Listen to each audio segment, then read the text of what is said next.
نازیبا لہجے پر، کسی کے نازیبا الفاظ پہ، تو فرشتے جواب دے رہے ہیں۔ اب بندہ کتنا مطمئن ہو جاتا ہے کہ اچھا ہماری طرف سے فرشتے جواب دے رہے ہیں، تو ہمیں کیا ضرورت ہے ہم ایسے ہی معاملے میں الجھاؤ پیدا کریں اور یہ صورتحال پیدا ہو۔ اور ایک اہم بات یہ ہے کہ آپ کسی بھی مسئلے میں اس قدر آگے نہ جائیں کہ بات قتل و غارت تک آ جائے۔ اور یہ کیا بات ہے کہ نبی صلی اللہ علیہ وسلم نے فرمایا کہ قاتل اور مقتول دونوں جہنمی ہوں گے۔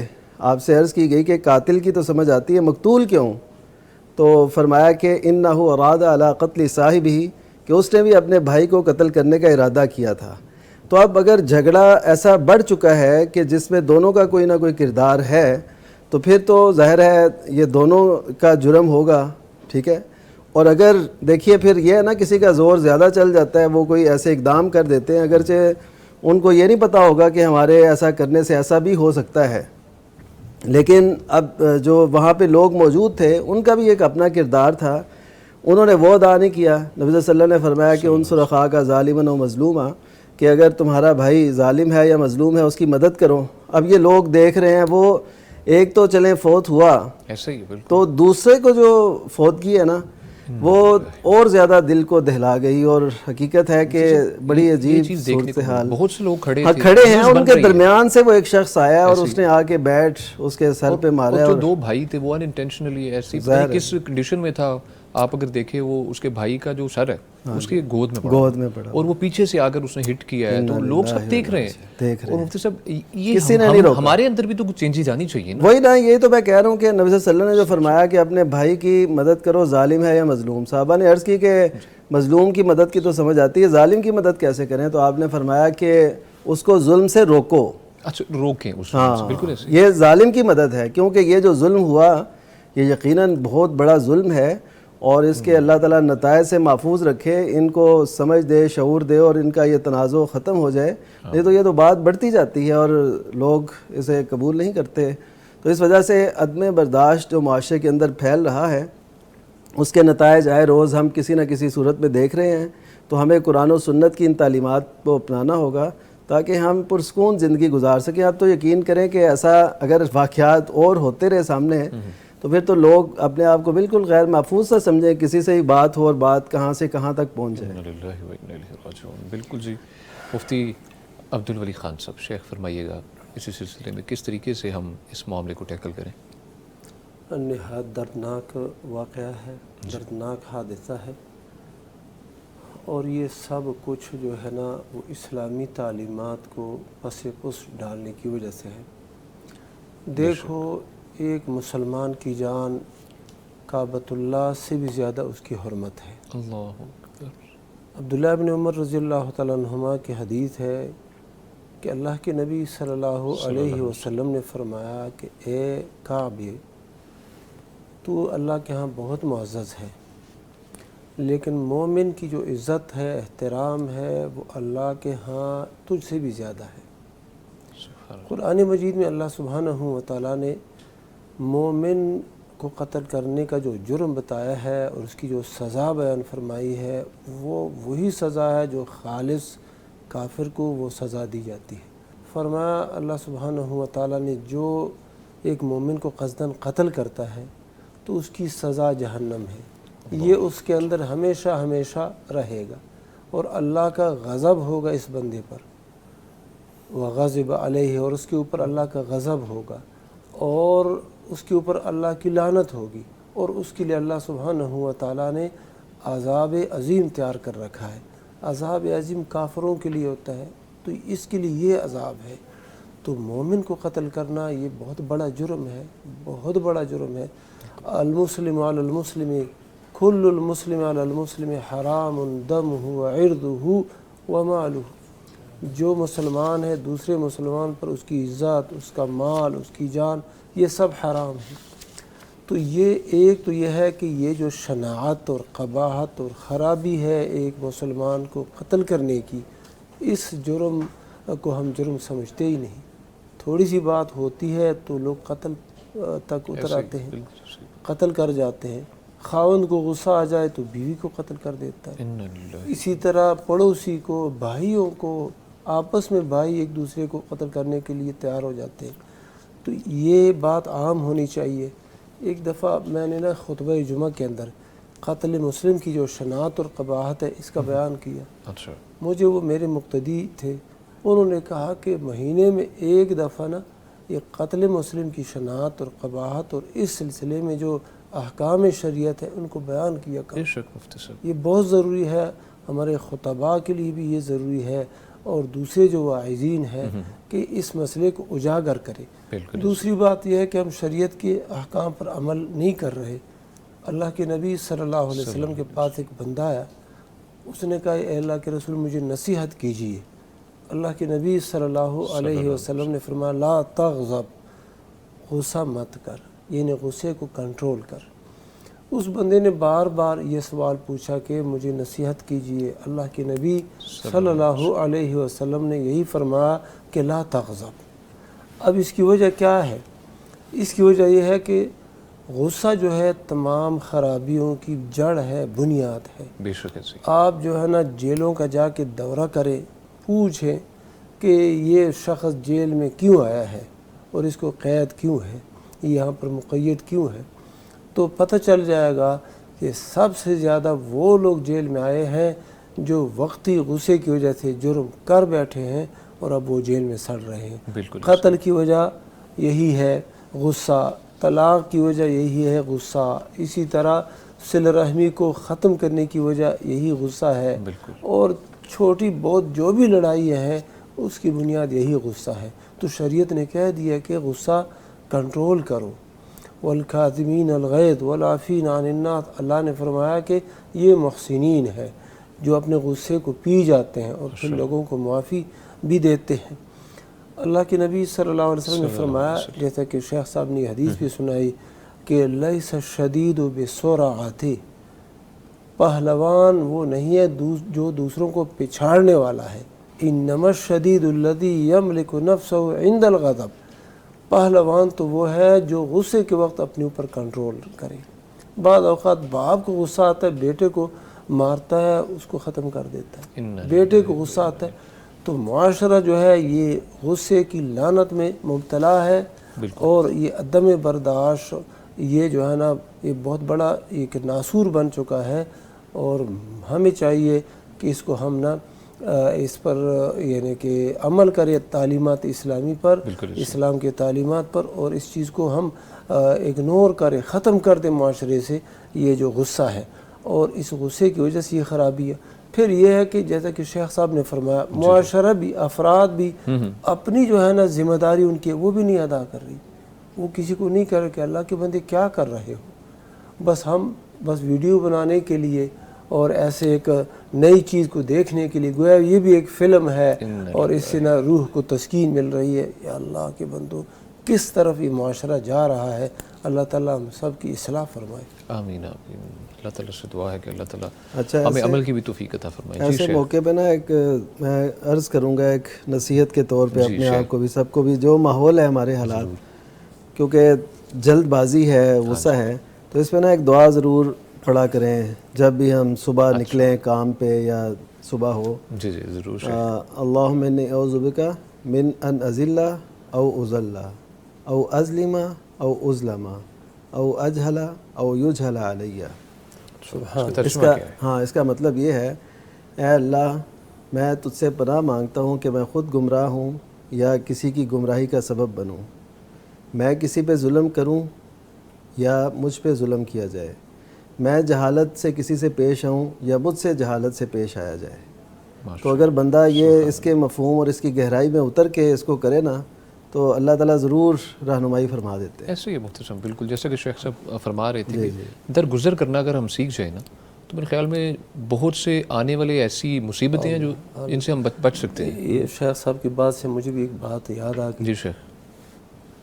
دو بندے آپس میں باتیں کر رہے تھے غصے سے، اور ایک بندہ نہایت غصے میں تھا، چہرہ اس کا سرخ ہو گیا تھا اور رگیں پھول چکی تھی. اللہ کے نبی صلی اللہ علیہ وسلم نے فرمایا کہ مجھے ایک کلمہ معلوم ہے، اگر وہ کلمہ یہ بندہ پڑھ لے نا تو اس کا غصہ ختم ہو جائے. اچھا ماشاءاللہ. وہ کلمہ یہ ہے کہ بندہ غصے کی حالت میں اگر ہے تو کہے اعوذ باللہ من الشیطان الرجیم.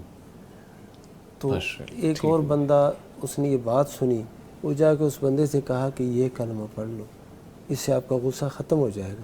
اس بندے نے کہا میں کوئی مجنون ہوں, میں کوئی پاگل ہوں, یعنی وہ اس وقت بھی ایسے غصے میں ہی تھا.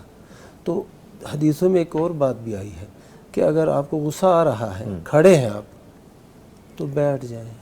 ایسے ہی بالکل ایسے ہی. اچھا, اسی طرح پانی پینے کا بھی فائدہ ہے, پانی پی لو, اس سے بھی غصہ ٹھنڈا ہو جاتا ہے.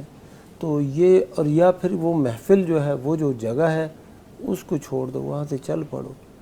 اگر ہم کریں تو مفتی صاحب دیکھیں نا, ہم تو وہ تو کا جواب تو کے ساتھ, وہ کہتے ہیں اس نے اگر پتھر اچھالا ہے تو کیوں نہ میں ایڈز کی طرف اچھالوں. یہ عدم برداشت کی طرف ہمیں آنا پڑے گا. بہت شکریہ مفتی صاحب.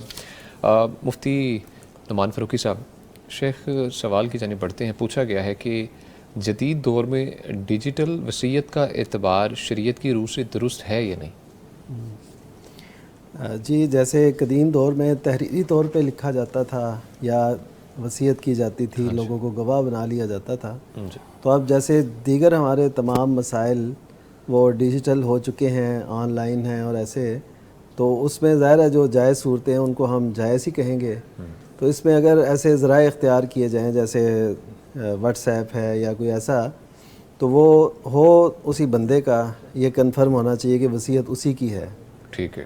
اور یعنی کوئی بھی ذریعہ ہو تو وہ ہم یہی سمجھیں گے کہ اسی کی ہے اور یہ تحریر ہی کے معنی میں ہوگی. اچھا, لیکن کنفرمیشن بھی ضروری ہے. ہاں, کنفرمیشن تو ضروری ہے کہ یہ اسی کی ہو. ظاہر ہے ان جدید ذرائع میں جہاں پہ سہولتیں بھی بڑی آ گئی ہیں, وہاں پہ ظاہر ہے اس میں ذرا جو ہے دو نمبری کہہ لیں, یا اس میں خیانت یا ایسی چیزیں بھی بڑی آ چکی ہیں کہ کسی کی طرف منسوب کر دی جاتی ہے, کسی کا آئی ڈی بنا لیا جاتا ہے, کسی کی فیس بک آئی ڈی وہ اسی کے نام سے, اسی کی تصویر سے بنا لی جاتی ہے. تو یہ ساری چیزیں بہرحال دیکھ کے تحقیق کی جائے, اور اس کے بعد پھر اس کو ہم سمجھ سکتے ہیں کہ یہ وصیت ہے اور اس پہ عمل کرنا. اور وصیت شرعی ہونی چاہیے. وصیت شرعی کیا ہوتی ہے کہ ورثاء کے حق میں نہ ہو اور 1/3 سے زائد نہ ہو. ٹھیک ہے. اور تیسری بات یہ کہ وہ کسی غیر شرعی چیز کی وصیت نہ ہو. ٹھیک ہے جی, بہت شکریہ. مفتی عبدالولی خان صاحب, شیخ فرمائیے گا کہ غیر مسلم والدین کے جنازے میں شرکت یا جنازے کے ساتھ قبرستان جانا مسلمان بیٹے کے لیے جائز ہے یا نہیں؟ یہ بڑا یعنی امتحان ہے اولاد کے لیے کہ والدین غیر مسلم ہے اور یہ بچہ مسلمان ہے.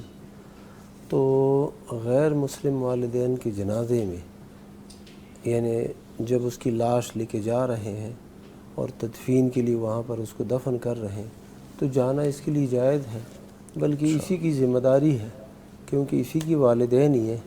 تو وہاں پر جا کے وہ دفن کرے, تدفین کرے, لیکن وہ ان کے لیے دعا نہیں مانگ سکتا.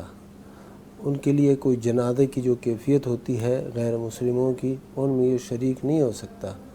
اور اگر وہ بطور مسلمان کے سمجھ کے اس کا جنازہ پڑھائیں گے تو یہ بیٹا اس میں شریک نہیں ہو سکتا. اچھا, باقی یہ ہے کہ تدفین اور قبر میں اتارنا, قبر میں ڈالنا, یہ سارے امور جائز ہیں. عبداللہ ابن ابی بہت بڑا منافق تھا, لیکن اس وقت وہ منافقین کے نماز جنازہ پڑھنے سے منع نہیں کیا گیا تھا, تو اللہ کے نبی صلی اللہ علیہ وسلم نے جنازہ پڑھایا. پھر اس کے بعد ممانعت نازل ہو گئی کہ جو کافر ہے اس کا جنازہ آپ نہیں پڑھ سکتے, نہ ان کے قبر پر آپ کھڑے ہو سکتے ہیں, یعنی دعا کے لیے قبر پر بھی نہیں کھڑے ہو سکتے اور نہ ان کے جنازہ پڑھ سکتے ہیں. باقی تدفین کر سکتے ہیں. بہر صورت غیر مسلم رشتہ دار کے ساتھ اس طرح کا سلوک کہ اس کو دفن کر دیے. ٹھیک ہے, بہت شکریہ مفتی صاحب. کالر کی جانب پڑھیں گے. السلام علیکم. وعلیکم السلام جی. جی سر, کیسے ہیں جی آپ؟ الحمدللہ جناب, شفیق تراچا جنم والا سے عرض کر رہا ہوں جناب.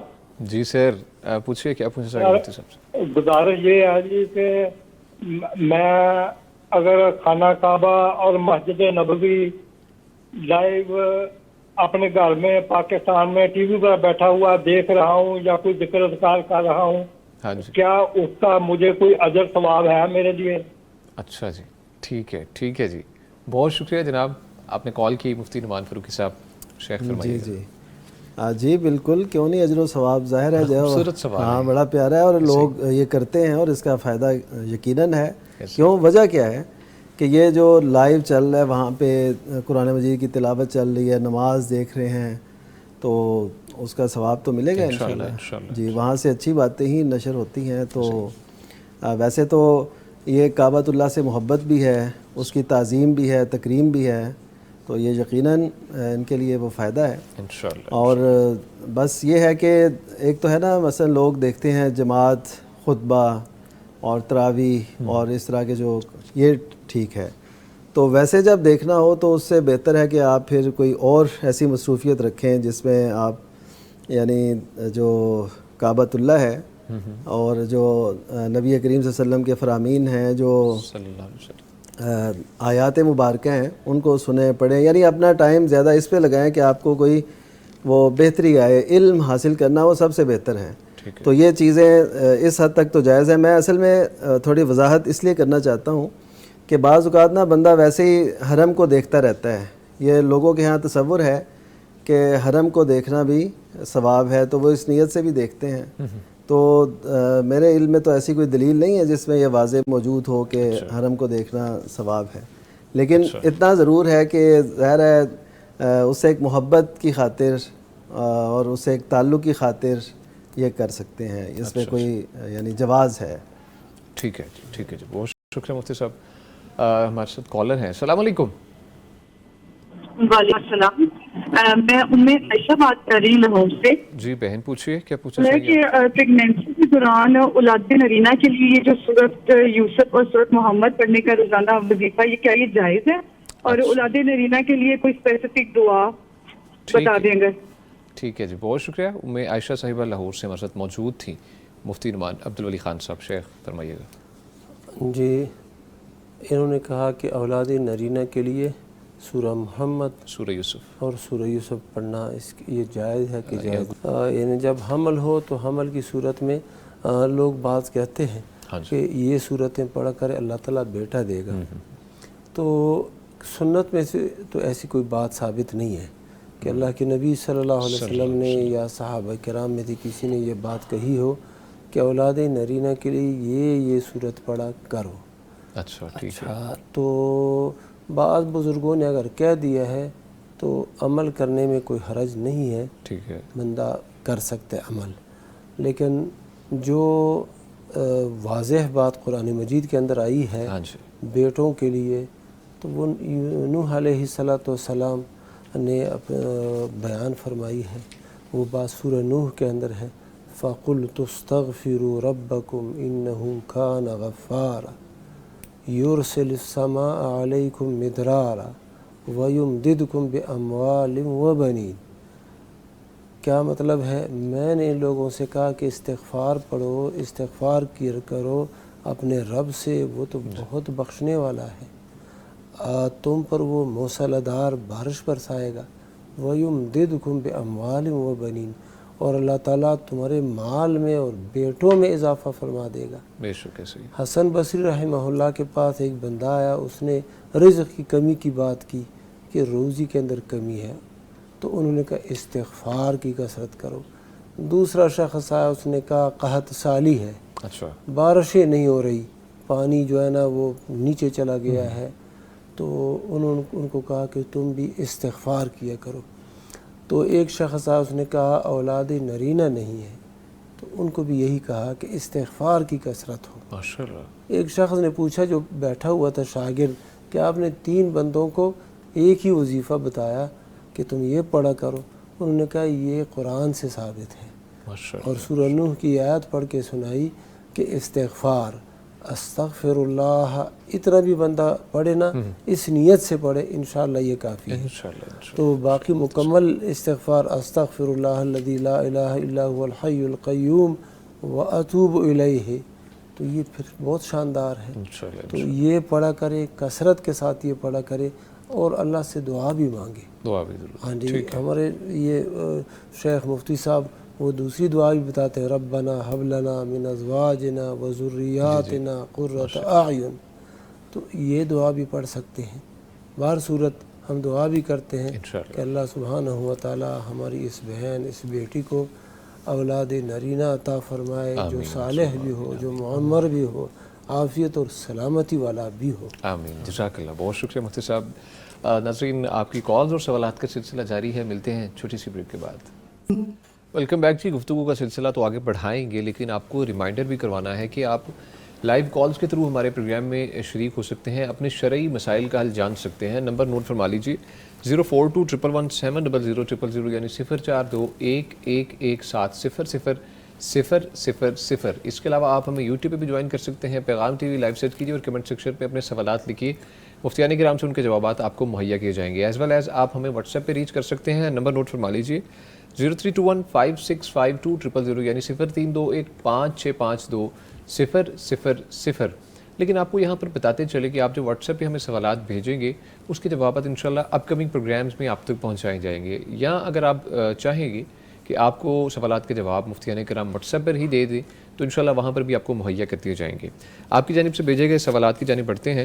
مفتی عبدالولی خان صاحب. مفتی صاحب پوچھا گیا ہے کہ میں پہلے ناول پڑھتی اور سانگز اور ڈرامے وغیرہ دیکھتی تھی, اب بالکل چھوڑ دیا ہے, مگر کبھی خیال آتا ہے کوئی وظیفہ بتا دے کہ خیال بھی نہ آئے. اللہ اکبر. یہ اس کے لیے جو ہے نا, یہ خیال نہ آنے کے لیے بہترین حال یہ ہے کہ اب یہ اسلامی جو کتب ہے جی مستند ان کا مطالعہ شروع کریں. اچھا ٹھیک ہے. تو جب اس طرح کی کتب کا یہ مطالعہ کریں گے تو ان کو یہ خیال بھی نہیں آئے گا. اچھا. تو قرآن مجید کی تلاوت یہ بہترین وظیفہ ہے, اور اس کے ساتھ نا اس کا ترجمہ سننا, ترجمہ پڑھنا, پھر جو ہے نا حدیث کی کتابوں کا مطالعہ, ریاض الصالحین اور اس طرح کی دیگر کتب. سبحان اللہ, پھر بندے کو وقت ہی نہیں ملتا جب اس طرح کی کتب کا مطالعہ شروع کر دیتا ہے. تو جو تاریخی واقعات ہیں اسلامی, تاریخی مستند, سیرت نبی صلی اللہ علیہ وسلم کی, یہ ربیع الاول کا مہینہ شروع ہو گیا ہے تقریباً یا شروع ہونے والا ہے. تو اب اس میں نبی صلی اللہ علیہ وسلم کی سیرت جو ہے اس کا مطالعہ, اور مستند کتب بھی ملتی ہے. سیرت رسول اکرم صلی اللہ علیہ وسلم کے نام سے ایک کتاب ہے ڈاکٹر اکرم ضیاء العمری کی, اور دیگر اس طرح محققین ہیں.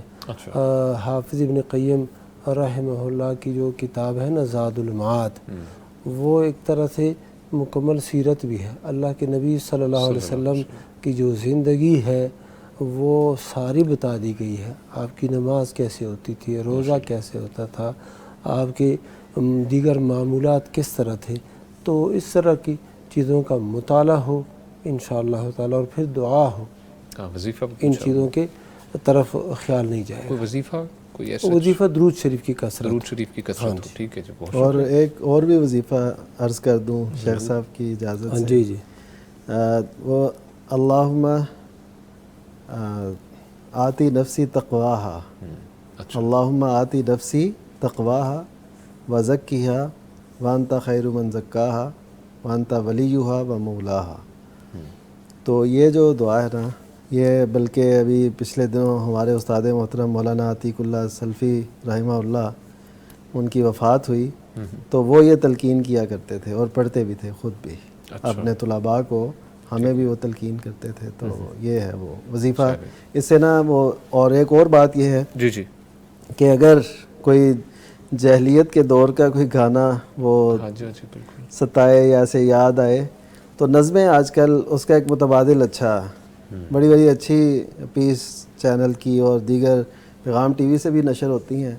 تو نظمیں سن کے نا وہ کافی جو ہے نا وہ ذوق جو اندر انسان کے ہوتا ہے ایک, وہ پورا ہو جاتا ہے. ہاں الحمدللہ. تو اسے چونکہ ایک اچھی بات آپ سن رہے ہیں, جذبات بھی بڑے اچھے ہوتے ہیں, اور اس میں کافی اصلاحی باتیں ہیں. میں نے غور کیا نظموں پہ, تو بڑی اچھی نظمیں بھی ہوتی ہیں. انشاءاللہ. بہت شکریہ.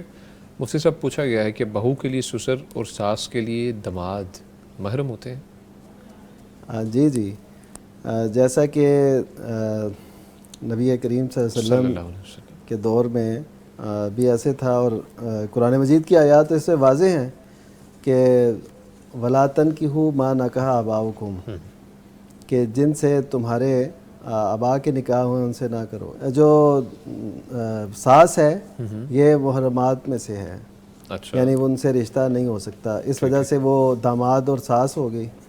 اسی طرح جو سسر ہے اس کے لیے بہو جو ہے وہ اس کی محرم ہے، اسے بھی جیسے اللہ تعالیٰ نے فرمایا وَحَلَائِلُ أَبْنَائِكُمُ الَّذِينَ مِنْ أَصْلَابِكُمْ، کہ وہ بیٹوں کی بیویاں، وہ بیٹے جو تمہارے اپنے ہیں یعنی تمہاری پشتوں سے ہیں، حقیقی بیٹے ہیں، ان کی جو بیوی ہے یعنی بہو وہ ہمیشہ کے لیے وہ حرام ہو جاتی ہے۔ تو اس وجہ سے وہ دونوں محرم ہیں، ان کے ساتھ پردہ بھی نہیں ہے اور آنا جانا تنہائی اس میں کوئی مسئلہ نہیں۔ ٹھیک ہے۔ مفتی عبدالعلی خان صاحب شیخ، پوچھا گیا ہے کہ عقیقے کا گوشت جس کا عقیقہ ہے یا اس کے والدین نہ کھائیں اور اس کا ہاتھ لگوایا جائے اور وہ پاس موجود ہو، کیا اس طرح کے کوئی احکام ثابت ہے؟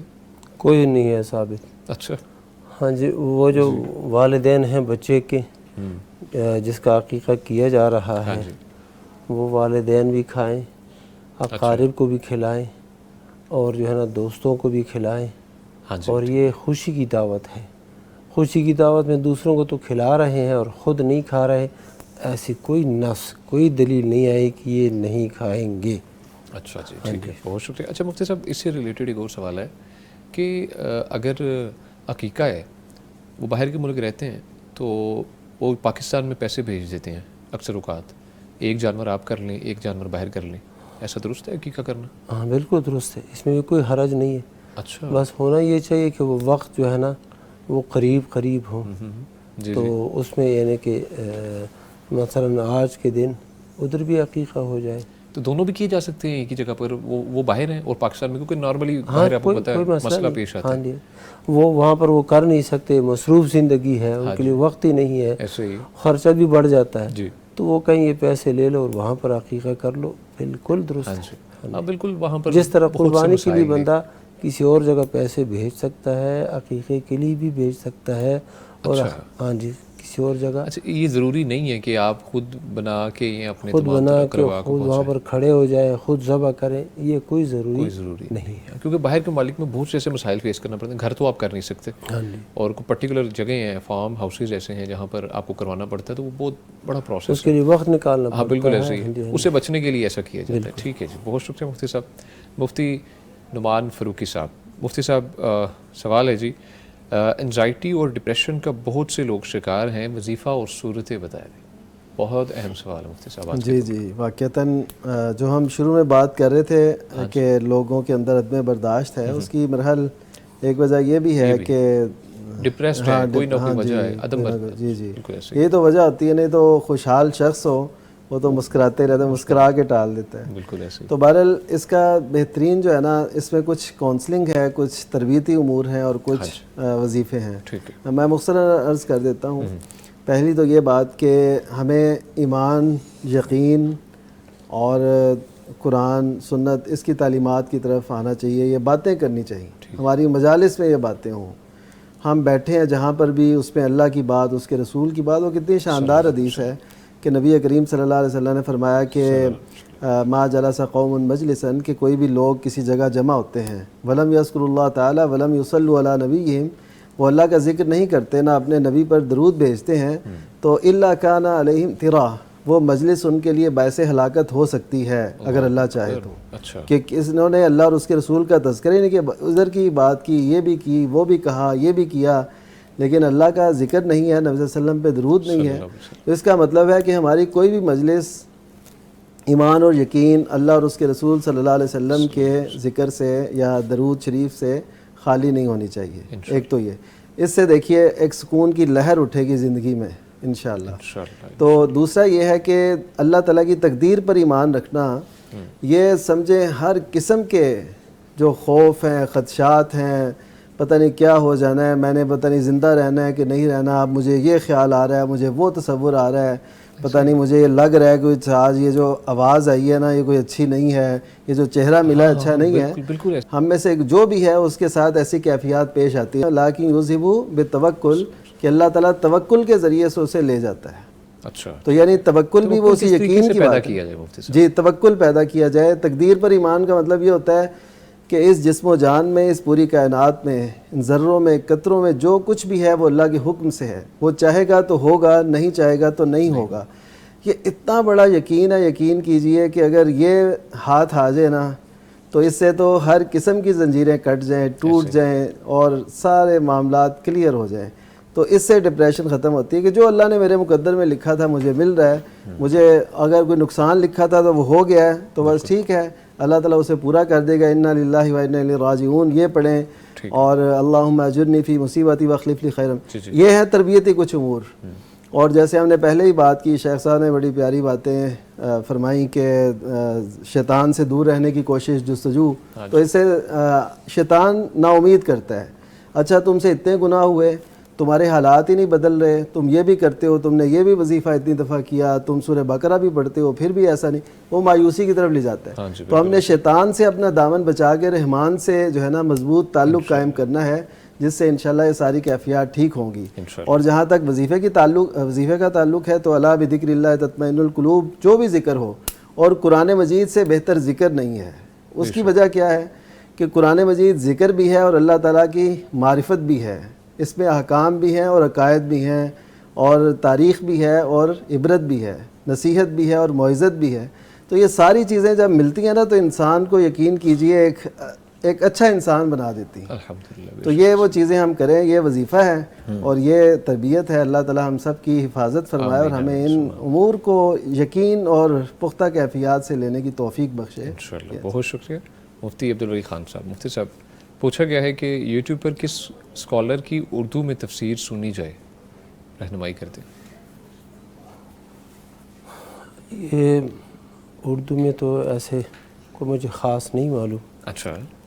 ہاں کہ کس عالم کی ہو, شاید ہمارے بھائی کو معلوم ہو. اچھا ٹھیک ہے, وہ بتا دیں گے. جی مفتی صاحب اگر آپ کے علم میں کوئی ہے.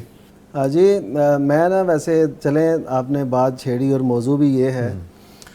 دیکھیے میں نے ایک عرصے سے ڈاکٹر حماد لکھوی حافظہ اللہ, جی ان کی تفسیر جو وہ ہر اتوار کو سنڈے کو 9:30 بجے شیخ زید اسلامک سینٹر میں بیان کرتے ہیں. میں بہت بڑا اس کے حوالے سے دعویٰ تو نہیں کروں گا, لیکن حقیقت یہ ہے کہ میں چونکہ میری ڈیوٹی ہے, میں اس کا پریویو کرنا ہوتا ہے. اچھا. تو میں اس کو ظاہر دھیان سے سنتا ہوں. تو بہت شاندار تفسیر, سبحان اللہ. صحیح جو اسلوب ہے اس میں فکری بھی, جی جی فکری بھی ہے, اخلاقی بھی ہے, تدبر بھی ہے, تفکر بھی ہے, اور پھر یہ ہے کہ ان کی اپنی ایک خاص ماشاءاللہ اللہ تعالیٰ نے ان کو صلاحیت بخشی ہے. اور یہ پورا خاندان ہی, یعنی قرآن فہمی کے ذوق میں ان کا بڑا ایک نام ہے ماشاءاللہ. تو وہ ساری چیزیں جب ہم ان کو دیکھتے ہیں نا تو یقین کریں کہ دعائیں بھی نکلتی ہیں. لائیو چلتا ہے جی, سنڈے والے دن لائیو چلتا ہے رات 8 بجے غالباً. جی جی فیس بک پہ چلتا ہے. جی فیس بک پہ, پیغام ٹی وی کے جو فیس بک ہے وہاں پر. اس کے علاوہ یوٹیوب پہ جائیں گے تو وہ ساری ان کے ایپیسوڈ اپلوڈ ہوتی رہتی ہیں. اب تک وہ آج جو کل ہوا پروگرام وہ پہنچ گئے سورہ حجرات جاری ہے. اچھا, مطلب آخری پاروں پر. جی جی آخری پاروں پر ہیں. اور یہ جو سارے وہ پچھلے نا پوری ترتیب سے پڑھے ہوئے ہیں. میں کہتا ہوں وہ کوئی پڑھ لیں. اور وہ لوگ جو لوگ الحاد کا شکار ہو رہے ہیں, جو نوجوان پڑھے لکھے اور انہیں کوئی راہ سجائی نہیں دے رہی, میں ان سے عرض کروں گا کہ وہ تفسیر ضرور سنیں. بڑی محنت ہے مفتی صاحب, کتنے سالوں سے یہ جاری ہے. ہاں جی یہ ہے, الحمدللہ. یہ ہمیں ایک اچھا تجربہ ہے, تو اس وجہ سے میں نے وہی عرض کر دی. بہت شکریہ مفتی صاحب, تھینک یو سو مچ. جی آگے پوچھا گیا ہے مفتی عبدالولی خان صاحب. مفتی صاحب پوچھا گیا ہے کہ دعائے استخارہ نماز کے اندر ہے یا بعد میں ہے؟ اچھا, یہ حدیث میں اس کی وضاحت آ گئی ہے. اچھا, کہ نماز پڑھنے کے بعد یہ ثم کے الفاظ ہیں. اچھا ٹھیک ہے. کہ جس شخص کو کسی کام کے متعلق درپیش ہو, کوئی کام کرنا درپیش ہو, تو فلیرکع رکعتین من غیر الفریضہ, تو وہ 2 رکعت پڑھے فرض کے علاوہ, اور پھر اس کے بعد ثم لیدعو, پھر یہ دعا پڑھے. تو ثم کا مطلب یہ تراخی ہوتا ہے, وقفہ ہوتا ہے کہ نماز ہو گئی ہے, نماز کے بعد پھر یہ دعا مانگنی ہے. تو دعا استخارہ جو ہے, جو حدیثوں سے سمجھ میں آتا ہے, وہ نماز کے بعد ہے. اچھا ٹھیک ہے, بہت شکریہ مفتی نعمان فاروقی صاحب. مفتی صاحب ہم بہن ہیں, ان کی جانب سے سوال پوچھا گیا ہے کہ میں پردہ کرنا چاہتی ہوں مگر عزیز و اقارب کے بارے میں ذہن میں آتا ہے کہ انہوں نے دیکھا ہوا ہے, اب ان سے کیسا پردہ؟ جی یہ وہ کچھ ایسے نیکیوں کی طرف جب رجحان بڑھتے ہیں تو پھر ذہن میں نا کئی خیال آتے ہیں. مثلا کوئی اگر اچھی مجلس میں پہلے نہیں تھا تو اب وہ توبہ کرنا چاہتا ہے تو اس کے ذہن میں یہ بات آئے گی اچھا پہلے تم ان کے ساتھ بیٹھتے تھے اب تم بڑے حاجی بنوگے اور بڑے نمازی. تو اس طرح وہ نا نیکی نہیں کرتا. انسان نہیں ہاں کہ میں جی اب یہ اچھا میں ان کی مجلس چھوڑوں گا تو لوگ کیا کہیں گے اب یہ ادھر. ایسے ہی تو یہ اسے اسی طرح پردے کے بارے میں بھی کہ انہوں نے مجھے دیکھا تو ہوا ہے تو اب کیا. تو اس حوالے سے میں یہ عرض کروں گا کہ ظاہر ہے آپ سنتے رہتے ہیں شیخ محترم ماشاءاللہ بڑی تفصیل سے وہ بتاتے ہیں کہ چہرے کے پردے میں اس طرح کی سختی نہیں ہے جس طرح ہمیں کہی جاتی ہے. تو اصل تو جسم کو ڈھانپنا ہے, جسم کو ڈھانپنا ہے عورت نے, تو وہ ڈھانپ لے. تو اگرچہ کسی نے پہلے دیکھا بھی ہو تو ظاہر ہے وہ اپنے پردے کو اختیار کرے. بس یہی ہے ہاں جی بالکل کہ ہماری جو یہ بیٹی ہے یہ بہن جو ہے وہ شروع کرے. ہاں پہلے جو حالات گزرے ہیں وہ گزر چکے ہیں. آپ نے دین پہ عمل کرنا ہے, شریعت پہ عمل کرنا ہے. تو پہلے آپ پردہ نہیں کرتی تھی, اب اللہ یہ توفیق دے رہا ہے آپ کو تو آپ شروع کریں. پہلے دیکھا ہوا ہے کسی نے نہیں دیکھا ہوا, اس کو آپ بالکل چھوڑ دیں, فراموش کر دیں. آپ کہیں کہ پہلے میں پردہ نہیں کرتی تھی تو مجھے سمجھ نہیں تھی, اب اللہ نے سمجھ دی ہے اور دین پہ عمل کر رہی ہوں. سبحان اللہ, اللہ تعالیٰ آپ اس کو بہت اجر دے گا اور آپ کی زندگی میں برکت آئے گی, سکون آئے گا اور ایک وقار اور جو ہے نا عزت آپ کی مزید بڑھے گی. باتیں بھی بہت لوگ کرتے ہیں مفتی صاحب, تانوں کی صورت میں اور اس سے تانا کہ بچیاں جو ہے نا دل توڑ بیٹھتی ہیں. وہ کہتی ہیں کہ لوگوں کی باتوں میں تو بندہ آ جائے نا تو دنیا کا کوئی بھی کام نہ کر سکے. یہ تو دین کا کام ہے, دنیا کا کام بھی کوئی نہیں کر سکے. یہ تو بات درست ہے. لوگ آپ کے کپڑوں پہ بات کرتے ہیں, آپ کے باتوں کے انداز پہ بات کرتے ہیں, آپ کے کھانے پہ بات کرتے ہیں, تو آپ کیا کریں گے؟ وہ کام چھوڑ دیں یا پھر کپڑے جو آپ کو اچھا لگتا ہے اور پھر دین کو جو اچھا لگتا ہے وہ اختیار کریں, لوگوں کو چھوڑ دیں. بہت شکریہ, بہترین اگزامپل دی مفتی صاحب. اللہ تعالیٰ آپ کو اپنی حفاظت میں رکھے. اس حوالے سے نا جو قرآن مجید کے ہیں کہ وہ کسی ملامت گر کی ملامت سے خوف نہیں رکھتے. خوف نہیں.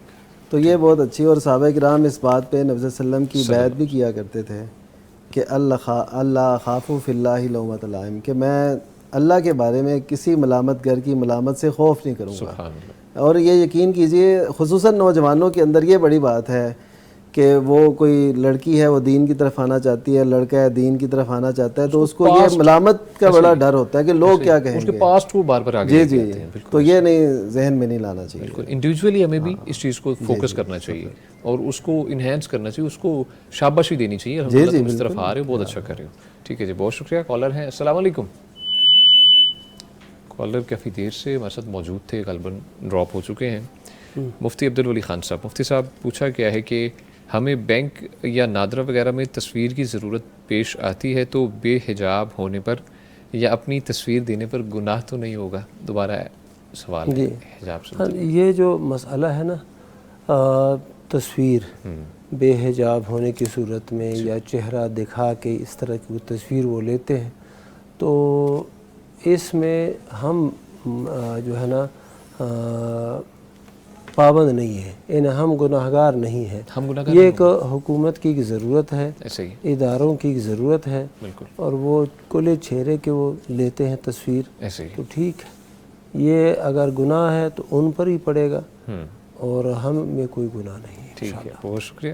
مفتی نعمان فاروقی صاحب, شیخ پوچھا گیا ہے کہ میری والدہ بوڑھی ہیں, اکیلی رہتی ہیں, انہیں کسی ہیلپر کی ضرورت ہے اور میرے سسرال میں میری کوئی وقت نہیں, بلکہ وہ صاف کہتے ہیں کہ ہمیں تمہاری ضرورت نہیں ہے, میری اولاد بھی نہیں, تو کیا میں خاوند کا گھر چھوڑ کر والدہ کی خدمت کے لیے جا سکتی ہوں؟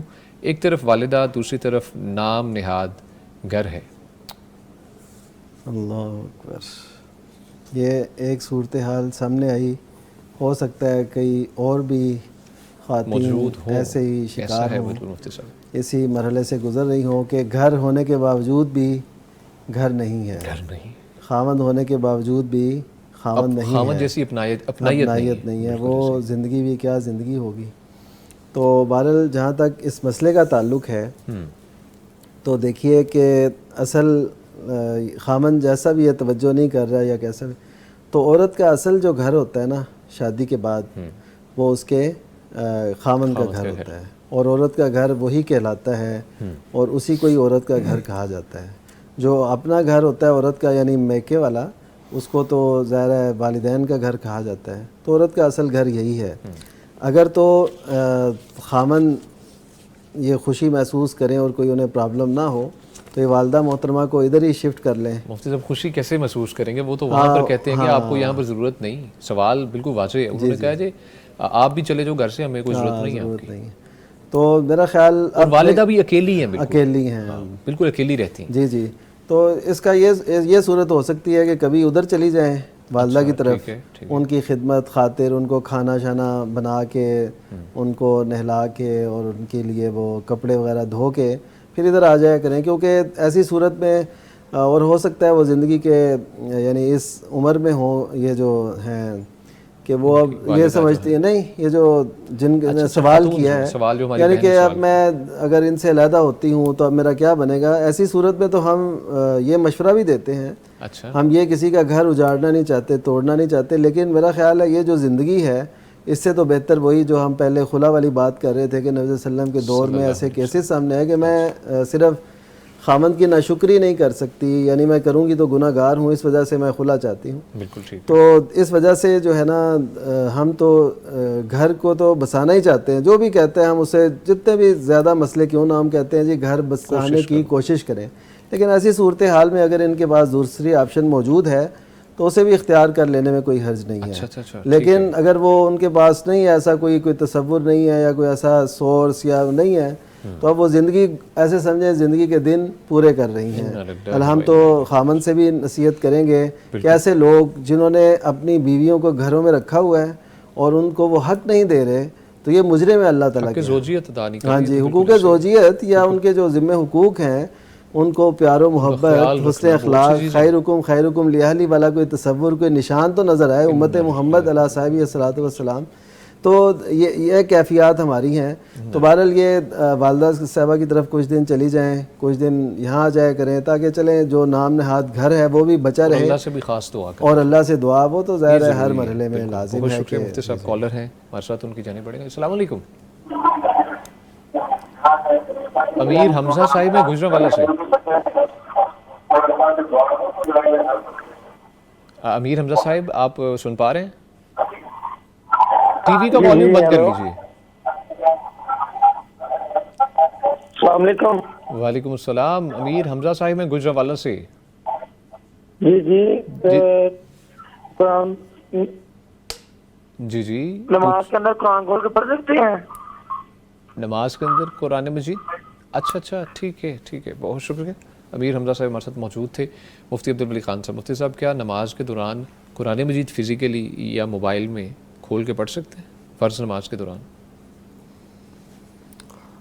یہ نفل نماز میں تو اس کا پڑھنا صحابہ کرام کے دور میں یہ ثابت ہے۔ ام المومنین عائشہ رضی اللہ تعالیٰ عنہ کا جو غلام تھا، مدبر غلام، وہ ان کو نماز تراویح پڑھاتے تھے تو مصحف لے کے ہی پڑھاتے تھے، یعنی قرآن مجید لے کے قرآن مجید سے دیکھ کے وہ ان کو نماز پڑھاتے تھے۔ تو اسی طرح موبائل سے بندہ دیکھ کے قرآن پڑھتا ہے یا پھر مصحف لے کے ہاتھ میں قرآن پڑھتا ہے تو اس سے نماز نہیں ہوتی، ایسی کوئی دلیل نہیں ہے، یعنی نماز ہو جاتی ہے، نماز بھی درست ہے اور یہ عمل بھی جائز ہے۔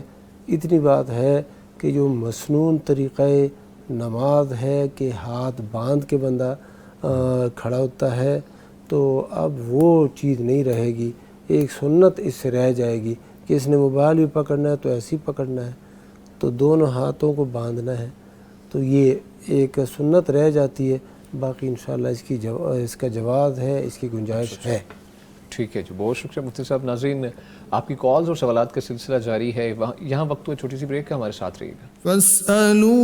ویلکم بیک جی، گفتگو کا سلسلہ آگے بڑھاتے ہیں۔ آپ کی جانب سے سوالات بھیجے گئے ہیں ہمیں، شرعی مسائل کا حل جانتے ہیں مفتیان کرام سے۔ مفتی عبدالولی خان صاحب، مفتی صاحب ہماری بہن ہیں، پوچھتی ہیں کہ میں کپڑے سلائی کرتی ہوں، والدین کا گزر بسر اسی سے چلتا ہے، گھر بھی رینٹ کا ہے، میں نے شادی کے لیے کچھ پیسے جمع کیے تو کیا ان پر بھی زکوٰۃ ہے؟ اور میں کوئی چیز اس لیے نہیں خرید سکتی کہ گھر کرائے کا ہے، تو اس میں رکھنا مشکل ہے؟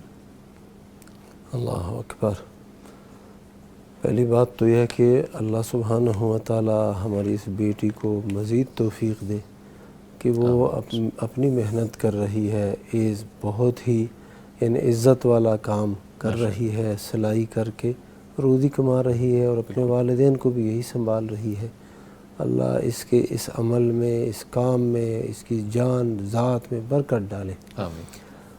دوسری بات جو انہوں نے کہی ہے کہ پیسے میں نے جمع کیے ہیں، کیا ان میں بھی زکوٰۃ ہے؟ اور پیسے بھی شادی کے لیے جمع کیے ہیں.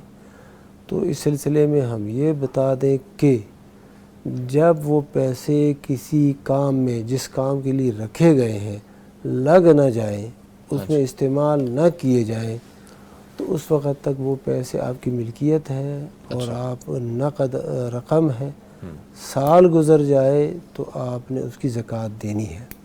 اور یہ بھی یاد رکھیں کہ یہ زکوٰۃ دینے سے اس مال کے اندر کمی نہیں آئے گی، بلکہ زکوٰۃ کا مطلب ہی ہے اضافہ، بڑھوتری اور اسی طرح پاکی. تو مال پاک بھی ہو جاتا ہے، مال کے اندر اضافہ بھی ہو جاتا ہے اور مال انشاءاللہ مزید مبارک ہو جاتا ہے. اور کوئی زیادہ مقدار ہے بھی نہیں، 1,00,000 روپے کے پیچھے 2,500 روپے ہے، اور وہ بھی سالانہ، یعنی 1 سال گزر جائے آپ کے پاس 1,00,000 روپے ہے تو آپ 2,500 روپے دے دیں. اور کس کو دے دیں؟ جو آپ کے اقارب ہیں، رشتہ دار ہیں اور غریب ہیں، مستحق ہیں، انہی کو دے دیں تو وہ بھی دعا دیں گے. اور جس مقصد کے لیے پیسے رکھے ہیں اللہ تعالیٰ وہ مقصد بھی پورا کر دے گا. ٹھیک ہے جی، بہت شکریہ. تھوڑی سی وضاحت، وہ شیخ صاحب نے جو کہا نا 1,00,000 کے پیچھے 2,500، اس کا یہ مطلب نہیں کہ 1,00,000 ہو تو اس کے پیچھے، یہ تو انہوں نے بتایا کہ یہ تناسب ہے. اصل وہ تقریباً وہ شیخ صاحب وضاحت وہ یہی ہے کہ ان دنوں میں پہلے ہم نے ایک حساب لگایا تھا، وہ تقریباً 1,85,000 یا اب کوئی قیمت بڑھ گئی ہوگی 1,90,000 کے لگ بھگ یہ مقدار پیسے ہوں، ان پہ سال گزر جائے تو تب ان میں زکوٰۃ لا دیں. اور اگر ان میں سے کچھ استعمال ہوتے رہیں اور نصاب کو نہ پہنچے تو پھر تو نہیں ہے اس میں. اگر ایسا ہے کہ سال کے شروع میں بھی وہ نصاب کو پہنچے ہوئے تھے اور اسی طرح بعد میں بھی یعنی سال کے اختتام پر بھی نصاب کو پہنچے، درمیان میں کوئی کمی بیشی ہو گئی ہے تو زکوٰۃ لازم ہے. اچھا جی، ٹھیک ہے جی، بہت شکریہ. مفتی صاحب کالر ہیں جی ہمارے ساتھ. السلام علیکم. وعلیکم السلام. جی فرزانہ صاحبہ ہیں شیخ پورہ سے. جی بہن پوچھیے، کیا پوچھنا چاہیں مفتی صاحب سے آپ؟ ہاں، وہ میں نے نا مفتی صاحب سے پوچھنا ہے کہ چاشت اور اشراق کی نفل کے بارے میں کتنی رکھتی ہوتی ہے اور طریقہ کار کیا پڑھنے کا؟ اچھا جی، ٹھیک ہے، بہت شکریہ. فرزانہ صاحب آپ نے کال کی. مفتی نعمان فاروقی صاحب. جی، جو بھی اشراق یا چاشت یا ضحیٰ، یہ تینوں ایک ہی نماز ہیں. ایک ہی نماز. چاشت، ضحیٰ، اشراق، حتیٰ کہ اوابین بھی یہی نماز ہے. اور اس کا حدیث میں ثبوت موجود ہے کہ صلاۃ الضحیٰ ہی صلاۃ الاوابین، کہ جو نماز ضحیٰ ہے یہی نماز اوابین ہے. تو اس کا وقت شروع ہوتا ہے سورج طلوع ہونے سے. سورج طلوع جب ہو گیا اس کے بعد آپ اشراق کی رکعت پڑھ سکتے ہیں. کم از کم 2 ہیں، پھر 4 ہیں اور پھر 8 ہیں. اچھا ٹھیک ہے. اور یہ زوال سے پہلے تک آپ پڑھ سکتے ہیں کسی بھی وقت. اور جتنا گرمی زیادہ ہو، یعنی سورج زیادہ طلوع ہو جائے یا اپنی تابانی پہ آ جائے، تو اس وقت یہ اوابین کی نماز اس کو نبی صلی اللہ علیہ وسلم نے قرار دیا ہے. کیونکہ اس وقت گرمی زیادہ ہوتی ہے، لوگ اپنے کام کاج پہ ہوتے ہیں اور یہ بندے اللہ کی طرف رجوع کر رہے ہیں اس موقع پہ بھی، تو یہ پھر اوابین کا مطلب ہے اللہ تعالیٰ کی طرف رجوع کرنے والے. تو یہ ایک اہم بات ہوتی ہے نا کہ لوگ کام کاج پہ نکل گئے اور یہ مصلے پہ کھڑے ہو گئے، تو یہ اس وجہ سے ان کا زیادہ ہے. تو یہ رکھتے جو پڑھیں گے ہم، وہ 2 کر کے پڑھیں گے. 2 رکھتے ہیں، پھر 2 رکھتے ہیں، اور پھر اگر کوئی زیادہ پڑھنا چاہتا ہے تو 8 رکھتے ہیں، پڑھ سکتا ہے. اچھا جی، تو یہ پڑھنی چاہیے. اس سے جسم کا بھی صدقہ ہے.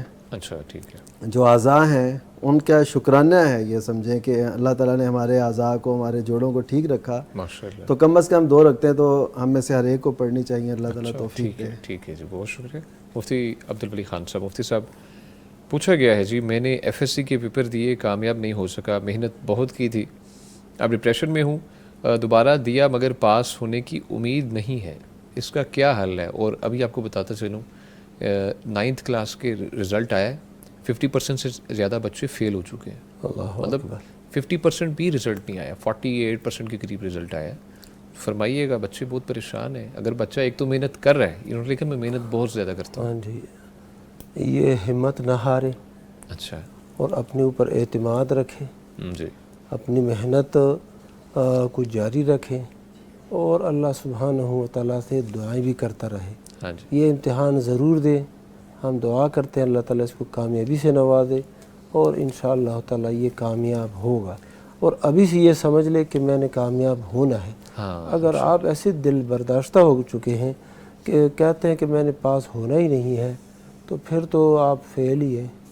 تو اتنی محنت پہلی سوچ لی ہے اگر فیل ہے تو پھر کیا کیا جا سکتا؟ آپ کیوں نہیں پاس ہو سکتے؟ جو پاس ہوتے ہیں اور کامیاب ہو جاتے ہیں, وہ کیا ان کے دماغ 4 دماغ ہوتے ہیں؟ نہیں, ایسے ہی ہمارے جیسے انسان ہوتے ہیں, آپ جیسے انسان ہوتے ہیں. تو ہمت نہ ہارو, اللہ سے مدد مانگو, وَلَا تَقْنَطُوا مِن رَحْمَةِ اللَّهِ, اللہ کی رحمت سے کبھی بھی نا امید نہ ہو جاؤ. اور ایک مشورہ میں اس طرح کے طالب علموں کو یہ دوں گا کہ آج کل جو بچے فیل ہوتے ہیں نا, بنیادی وجہ جو مجھے سمجھ آئی ہے اور میں نے مشاہدہ کیا ہے, وہ یہ ہے کہ یہ بچے اس عمر کے اندر یہ موبائل کو لے بیٹھتے ہیں, اور اس کے اندر گیمیں ہیں اور ویڈیوز ہیں, یہ گروپوں میں لگے رہتے ہیں. واٹس ایپ گروپ ہے, اس کے اندر اپنے دوستوں کے ساتھ وہ باتیں شاتیں یہ کر رہے ہوتے ہیں. رات کو دیر سے سونا, اور پھر فجر کے وقت نماز کے لیے نہ اٹھنا, اور اسی طرح یاریاں لگاتے رہنا, فلمیں دیکھنا, یہ تباہ کن ہے. یعنی ویسے بھی ایمان کے لیے یہ چیزیں درست نہیں ہیں, ایمان ان چیزوں سے ضعیف ہو جاتا ہے, لیکن امتحان کے لیے تو یہ زہر قاتل ہیں.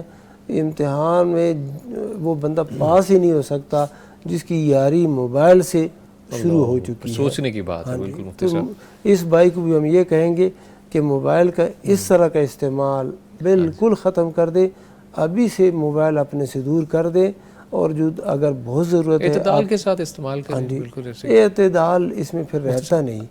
ہاں جی, یہ جو سادہ موبائل ہے نا, اگر آپ سے کسی نے رابطہ کرنا ہے, آپ نے اپنے والدین سے رابطہ کرنا ہے, تو سادہ موبائل جو بٹنوں والا ہوتا ہے جس کے اندر یہ چیزیں نہیں چلتی, وہ لے لیں. آپ اپنی زندگی کو پرسکون بھی محسوس کریں گے, اور کامیابی آپ کی جو ہے نا آپ کے قدم چومیں گے انشاءاللہ. مفتی صاحب, والد صاحب جو ہے نا کئی دفعہ یہ نصیحت بھی کرتے ہیں, پریکٹیکل ہے, آزمایا ہوا طریقہ, کہ کوئی ایسا سبجیکٹ جو مشکل لگے پڑھنے میں, جس کے اوپر لگے کہ یار یہ نہیں ہو سکتا, اس کا ایک چھوٹا سا حل بتایا کہ فجر کی نماز ادا کی جائے, اس کے بعد ذکر وغیرہ کر کے اذکار, اس کے بعد اس کو صرف آدھا گھنٹہ آپ نے دینا ہے. اس کے بعد اگر سونا بھی ہے, اسکول ٹائمنگ آپ کی 7-8 بجے ہے, تو جب آپ دوبارہ کریں گے, یہ آزمائیں گے نا, تو انشاءاللہ یہ پریکٹیکل ہے. دیکھنے والے جو ہیں, جنہوں نے سوال کیا ہمارے بھائی نے, ان کو ہمارے جو دینی طالب علم ہوتے ہیں, ہاں جی, ان کے لیے تو ہمارے علماء یہ بتاتے تھے کہ آپ تہجد کے وقت اٹھیں, اچھا, اور جو ہے اس وقت آپ نماز پڑھیں, نماز تہجد. اس کے بعد آپ وہ کتاب, وہ جو بھی مضمون ہے, وہ سبجیکٹ ہے, وہ اٹھائیں اور اس کا مطالعہ شروع کریں. حالانکہ وہ اسٹڈی بہت مشکل ہے. ہاں جی, آپ کے لیے راستے ایسے کھلتے جائیں گے. جو کلمات ہیں, جو مفہوم ہے, جو آپ کے ذہن میں بیٹھ ہی نہیں رہا تھا, اللہ کے فضل سے وہ ساری چیزیں ایسے واضح ہو جائیں گی. تمام جو ہمارے بچے ہیں جو چھوٹے ماشاءاللہ ابھی پڑھ رہے ہیں, اور پیپرز بھی ہیں آگے, مزید بھی پیپرز ہیں, تو اللہ تعالیٰ انہیں کامیاب کرے. مفتی نعمان فاروقی صاحب, مفتی صاحب ہماری بہن ہے, پوچھتی ہیں جی میرے 8-9 رشتے آئے ہیں, 3 نے قبول بھی کیا مگر گھر جا کر جواب دے دیا, میں اور میرے گھر والے بہت پریشان ہیں, کوئی وظیفہ بتا دیں. اللہ اکبر, یہ بہت بڑی ایک مشکل ہوتی ہے گھر والوں کے لیے. ایک تو وہی کہ ربی انی لما انزلت الی من خیر فقیر, یہ پڑھنا چاہیے. پھر یہ پڑھیں اللہم لا سہل الا ما جعلتہ سہلا وتجعل الحزن اذا شئت سہلا. یہ بھی ایک پریشانی ہے نا, حزن, پریشانی, تکلیف, غم. تو یہ یعنی یقین رکھ کے کہ کوئی بھی آسانی نہیں ہو سکتی مگر وہی جس کو اللہ آسان کر دے. بے شک ہے. اور یہاں پہ میں نا ایک چلیں وہ ایک مجھے واقعہ یاد آ گیا. جی ضرور. باغ جناح میں ہمارے واک کے دوران ایک ساتھی ہیں, وہاں پہ ملازم ہیں, وہ بتا رہے تھے, پہلے انہوں نے مجھے کچھ ماہ پہلے بتایا اچھا کہ جی ہم نے پیغام ٹی وی سے وہ وظیفہ سنا تھا, اس سے پہلے ہم کئی سال علاج کرواتے رہے یہ وہ, تو پیغام ٹی وی سے یہ وظیفہ سنا, اللہم لا سہل الا ما جعلتہ سہلا. ان کی اولاد نہیں تھی. اچھا ماشاء تو اللہ. وہ انہوں نے مجھے کوئی 4 ماہ پہلے نا خبر دی مجھے کہ جی ہم یہ کر رہے ہیں اور الحمدللہ اللہ تعالیٰ نے امید لگا دی ہے. اب وہ 3-4 دن پہلے نا ان کا فون مجھے آیا واک کے دوران ہی, کہتے ہیں جی مجھ سے مل کے جانا ہے آپ نے. میں نے کہا خیر. کہتے ہیں کہ جی اللہ تعالیٰ نے بیٹے سے نوازا ہے, اور وہ کہہ رہے تھے یہ پیغام ٹی وی کی وساطت سے ہمیں یہ وظیفہ ملا اور اللہ تعالیٰ نے برکت ڈال دی. اللہ کا شکر. پھر انہوں نے مٹھائی بھی کھلائی. جی کھلائی. ادھر تو کھا ویسے کی نہیں. چلے الحمدللہ. تو یعنی کہ یہ دیکھیں وہ یقین کی بات ہے نا. ہاں جی. انہوں نے یقین باندھ لیا کہ جی ایسا ہوگا اور اللہ تعالیٰ نے کر دیا. تو اصل میں یقین وہ پیدا کرنے کی بات ہے, تو یقین پیدا کریں.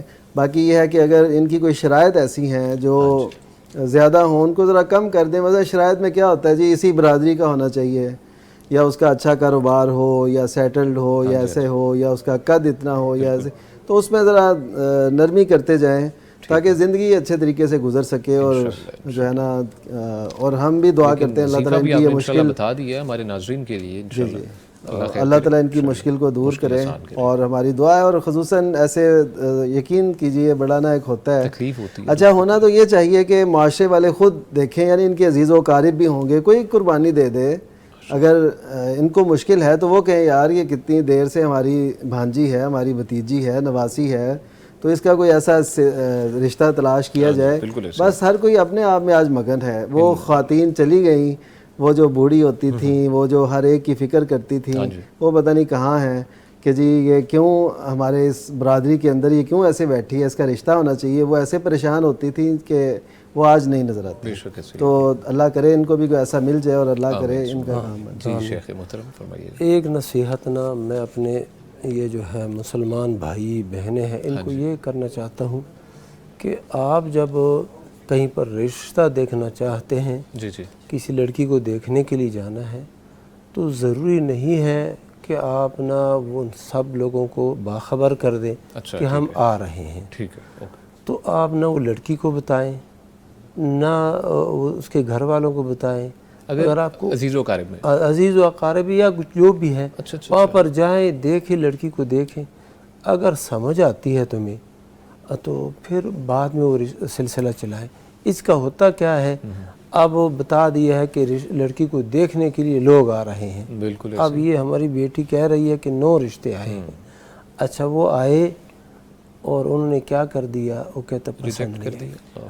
اب اس طرح کی بچیاں جو ہوتی ہیں نا, وہ پھر ذہنی طور پر بیمار ہو جاتی ہیں, پریشان ہو جاتی ہے کہ میرے اندر کیا کمی ہے کہ وہ آئے اور مجھے ریجیکٹ کر دیا اور پسند نہیں کیا. یہ اس سے پریشانی ہوتی. تو اگر آپ نے دیکھنا ہے, وہ حدیث میں تو یہ ہے نا, لڑکے کو کہا گیا ہے کہ دیکھو, نکاح سے پہلے اس لڑکی کو دیکھو. ٹھیک ہے. اچھا اس کا یہی مطلب ہے کہ اگر آپ نے دیکھ لیا اور آپ کی نظر میں وہ مقبول ہے تو اس کے بعد پھر رشتہ بھیجو, پیغام نکاح بھیج دو, سلسلہ چلاؤ. اگر آپ کی نظر میں وہ مقبول نہیں ہے تو پھر یہ معاملے کو ادھر ہی بند کر دو. بالکل. اگر جانا بھی ہے اور لڑکی کو بھی دکھانا ہے تو لڑکی کو یہ نہ بتاؤ کہ یہ لوگ آپ کو دیکھنے کے لیے آئے ہیں. دل آزاری نہ ہو. دل آزاری نہ ہو. یہ جو صورت بنتی ہے نا, دل آزاری والی بنتی ہے, اور پھر بعد میں یہ اس طرح کے مسائل پیش آتے ہیں. اللہ تعالیٰ ان کے لیے آسانی فرمائے. جیسا آپ نے ماشاءاللہ طریقہ بتایا, بہت سینسیبل ہے.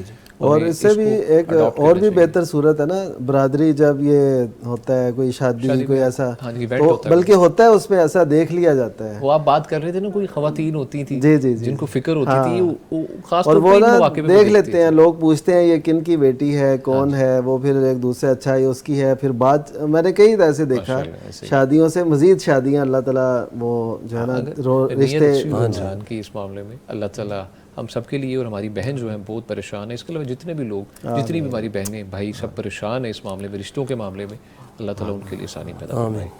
مفتی نعمان فاروقی صاحب, شیخ پوچھا گیا ہے کہ کہا جاتا ہے کہ عصر اور مغرب کے درمیان کوئی نماز نہیں، کیا یہ درست ہے؟ اگر اس دوران کوئی نفل وغیرہ یا استخارہ وغیرہ کرنا چاہیں تو کیا کریں؟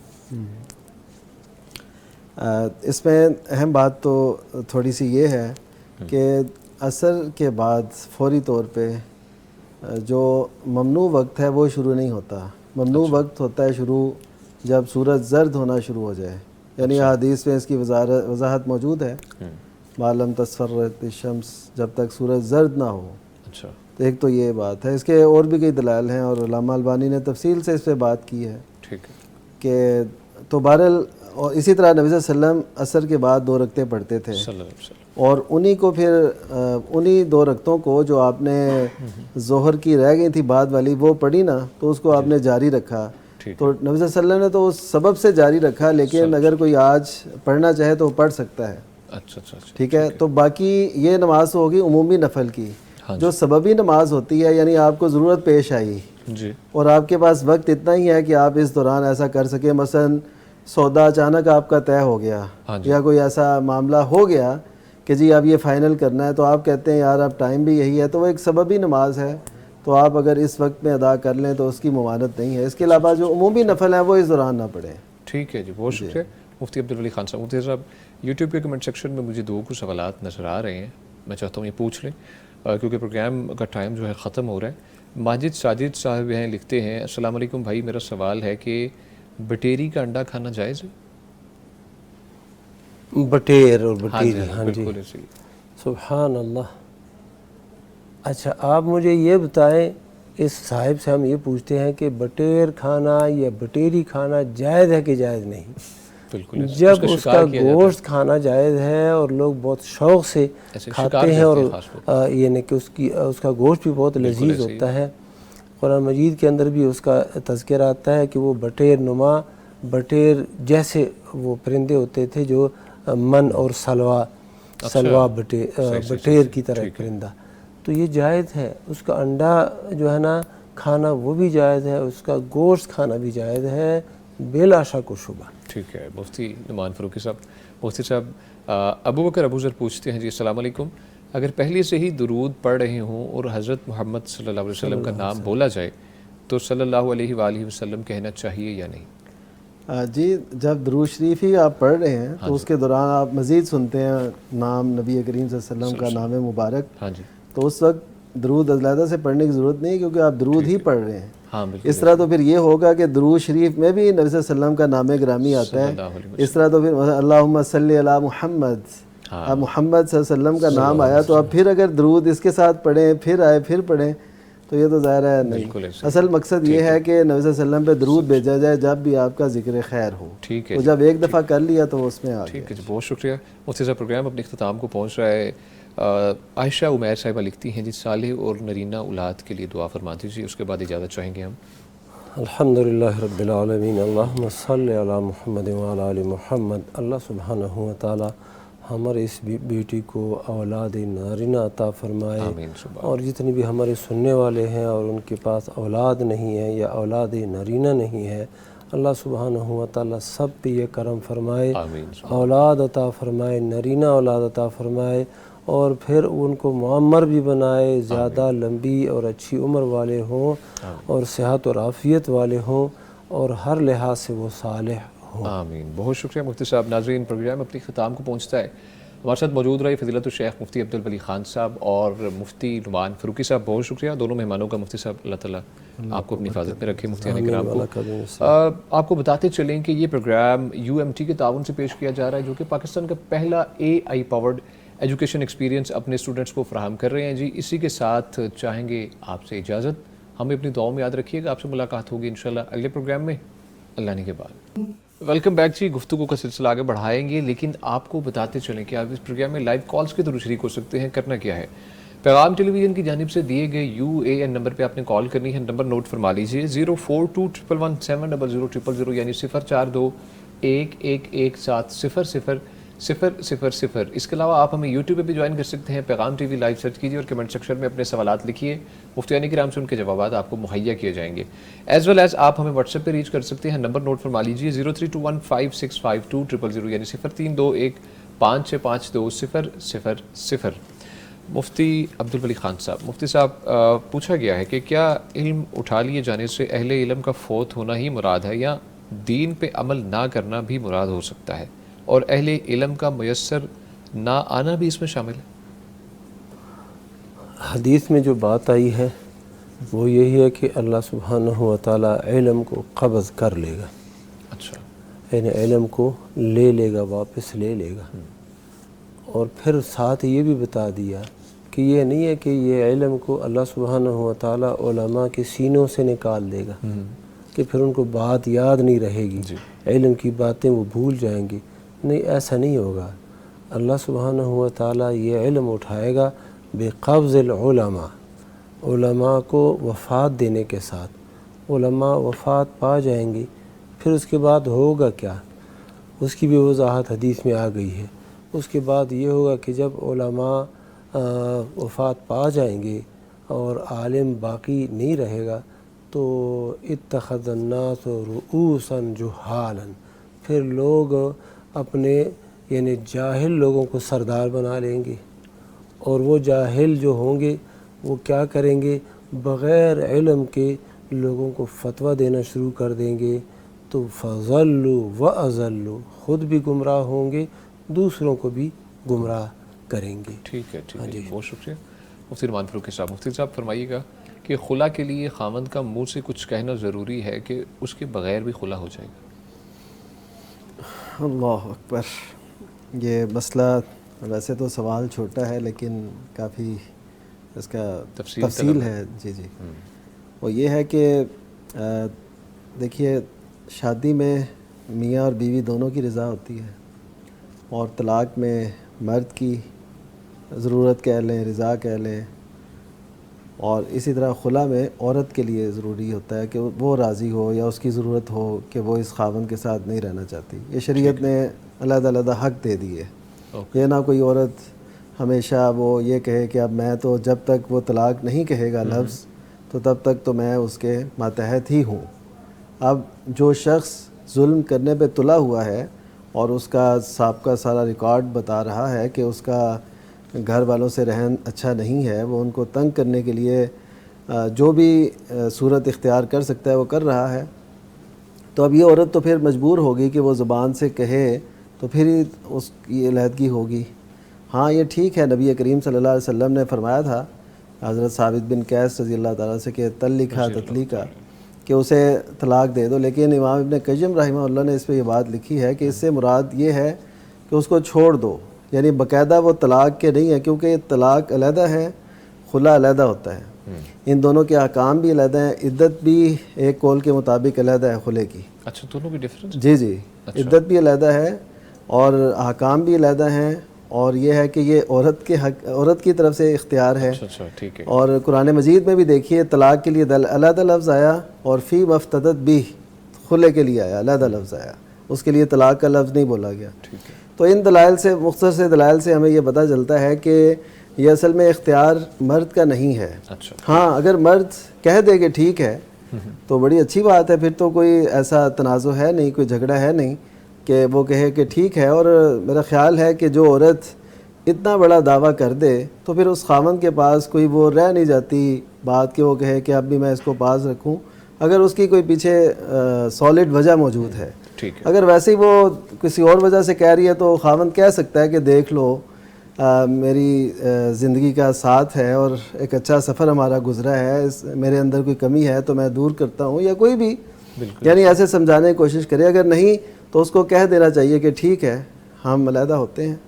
تو طلاق کا لفظ وہ نہ بھی کہے تو پھر اگر کہہ دے کہ میں نے علیحدہ کر دیا تو پھر تو ٹھیک ہے، لیکن اگر وہ کہتا ہی نہیں ہے تو پھر عورت عدالت کی طرف رجوع کرتی ہے. تو اب عدالت جب فیصلہ کر دے، اس میں خاوند اگر نہ بھی کہے تو عدالت نے جب فیصلہ کر دیا تو وہ ہو گیا. اچھا ٹھیک. جو میں نے ابھی مثال دی، نبی صلی اللہ علیہ وسلم نے حضرت ثابت بن قیس سے فرمایا. اور بھی واقعہ ہے کہ نبی صلی اللہ علیہ وسلم نے ایک لڑکی کی بات سنی، یعنی ایک نوجوان جو صحابیہ تھی رضی اللہ عنہ، ان کی بات سن کے تو آپ نے خلا کروا دیا. اس کے خاوند سے بھی نہیں کہا کہ تم اسے فارغ کرو یا علیحدہ کرو. تو اس کا مطلب ہے کہ عدالت کو یہ اختیار اپنے طور پہ حاصل ہوتا ہے کہ وہ یہ ایسا فیصلہ کر دے، کیونکہ اصل یہ حق عورت کا ہے. ٹھیک ہے. تو میں یہ اس لیے وضاحت تھوڑی طویل ہو گئی کہ یہ سمجھا جاتا ہے کہ جب تک خاوند طلاق نہیں دے گا تو خلا نہیں ہوگا. تو خاوند تو کبھی نہیں چاہے گا جو پہلے ہی تنگ کرنے پہ تلا ہوا ہے. جس سے عورت جان چھڑانا چاہتی ہے تو وہ تو کہے گا کہ میں اس کو اپنی لونڈی یا پاؤں کی جوتی بنا کے رکھوں اور یہ جب تک میں اسے گھسیٹ سکتا ہوں، اس کی زندگی سے کھیل سکتا ہوں، کھیلتا رہوں. تو تبھی تو شریعت نے یہ حق دیا. تو پھر بھی کہتے ہیں نہیں جی جب تک وہ نہیں کہے گا تب تک طلاق نہیں ہوگی یا علیحدگی نہیں ہوگی. تو یہ غلط تصور ہے. بالکل ایسے. بہت شکریہ. اس حوالے سے اگر میں بھی کچھ اضافہ کروں. جی ضرور. خلا کا واقعہ ہے، صحیح بخاری شریف کے اندر یہ واقعہ ہے. ایک عورت اللہ کے نبی صلی اللہ علیہ وسلم کے پاس آئی اور اس نے کہا اللہ کے رسول، میں انی اکرہ الکفر فی الاسلام، اسلام لانے کے بعد میں ناشکری کو ناپسند کرتی ہوں. یہ جو میرا خاون ہے ثابت، یہ اس کے اندر کوئی عیب نہیں، اس کی دین میں عیب نہیں ہے، اس کے اخلاق میں عیب نہیں ہے. یہ الفاظ ہیں اس عورت کے. اخلاق کے لحاظ سے بھی بڑا اچھا ہے، دین کے لحاظ سے بھی بڑا اچھا ہے، میں اس کے اوپر کوئی عیب نہیں لگاتی. اچھا. لیکن یہ ہے کہ میری طبیعت نہیں مانتی. اور وہ تھوڑے سے نقد کے چھوٹے تھے اور دمیم تھے، یعنی گندمی، گہرا گندمی رنگ تھا، تو مجھے نہیں اچھا لگتا. تو اللہ کے نبی صلی اللہ علیہ وسلم نے اس عورت سے پوچھا کیا آپ اپنا باغ جو مہر میں اس خاوند نے دیا ہے، ثابت نے دیا ہے، وہ مہر کو واپس کرو گی؟ اس نے کہا میں تیار ہوں. اللہ کے نبی صلی اللہ علیہ وسلم نے ثابت کو بلایا اور اس سے مزید کچھ پوچھا بھی نہیں، اور یہی کہا کہ یہ عورت آئی ہے اور اپنا باغ لے لو اور ففارقھا. الفاظ حدیث کے جو بخاری میں آئے ہیں فارقھا کے الفاظ ہے، اس کو یعنی الگ کر دو. تو یعنی خلا کے اندر یہ علیحدگی ہوتی ہے. طلاق کے الفاظ بھی آئے ہیں تو وہ ایک یعنی کہ راویوں کی طرف سے جو ہے نا وہ تنوع ہوتا ہے الفاظ کا، تو مفہوم اس کا یہی ہے کہ اس کو الگ کر دو. اب میں کہنا جو چاہتا ہوں شیخ صاحب کی تائید میں وہ یہ ہے کہ کوئی وجہ اگر ہے، عورت خلا مانگتی ہے خاون سے، تو خاون کو چاہیے وہ خلا دے دے، الگ ہو جائیں. اگر نہیں خلا دیتا تو عدالت کے ذریعے سے، قاضی جج کے ذریعے سے وہ عورت خلا لے سکتی ہے. تو یہ جیسا کہ شیخ صاحب نے فرمایا 3 عقد ہیں، ایک عقد نکاح ہے، ایک طلاق ہے، اور تیسرا جو ہے وقت وہ خلا ہے. عقد نکاح میں دونوں کی رضامندی ضروری ہے، اور طلاق میں بیوی کی مرضی ہو یا نہ ہو، وہ روئے پیٹے خاون طلاق دے رہے تو طلاق واقع ہو جاتی ہے. اسی طرح خلا لینے میں عورت آزاد ہے، خاون روئے پیٹے. عدالت میں جب عورت جاتی ہے اور قاضی یہ مطالبہ سنتا ہے تو وہ دے دے، یہ خلا واقع ہو جاتا ہے. اسلام الحمدللہ بہترین حقوق جو ہے تمام تر لوگوں کو دیتے ہیں. جی کالر ہے. السلام علیکم. السلام علیکم بھائی. وعلیکم السلام. انم صاحبہ ہیں ساہیوال سے. جی بہن پوچھئے کیا پوچھنا چاہیے؟ جی انم بات کر رہی ہوں ساہیوال سے. آپ کا پروگرام بہت اچھا چل رہا ہے، تو ہمیں بہت کچھ سیکھنے کو ملتا ہے بھائی. تھینک یو سو مچ، بہت شکریہ.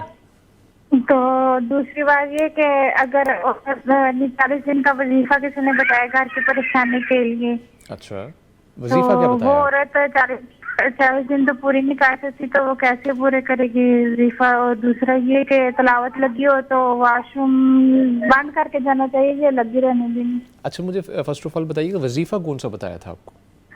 وظیفہ آیت الکرسی کا بتایا تھا پریشانی کے لیے. اچھا ٹھیک ہے، بہت شکریہ. عالم صاحبہ آپ نے کال کی، ساہیوال سے مسرت موجود تھی. مفتی نعمان فاروقی صاحب شیخ فرمائیے. جی وظیفہ جو بھی بتایا جاتا ہے نا، چاہے وہ قرآن مجید کی آیت پہ مشتمل ہو، تو اس کو بندہ یعنی عورت وہ دیکھ کے بھی پڑھ سکتی ہے، لیکن وہ کہیں علیحدہ لکھا ہو قرآن مجید کو ان دنوں میں چھونا وہ مناسب نہیں ہے. جو مخصوص ایام ہوتے ہیں، یعنی ان کا اشارہ اسی طرف ہے 40 دنوں میں وہ دن تو آئیں گے. ہاں بالکل ایسے. تو ان دنوں میں وظیفہ جو قرآنی آیات کے علاوہ ہو وہ تو بالکل پڑھا جا سکتا ہے، اس میں تو کوئی اختلاف نہیں ہے. تو جو قرآنی آیات پہ مشتمل ہے وہ علیحدہ سے لکھا ہو، وہ قرآن مجید کو آپ نہ ہاتھ لگائیں تو یہ ٹھیک ہے.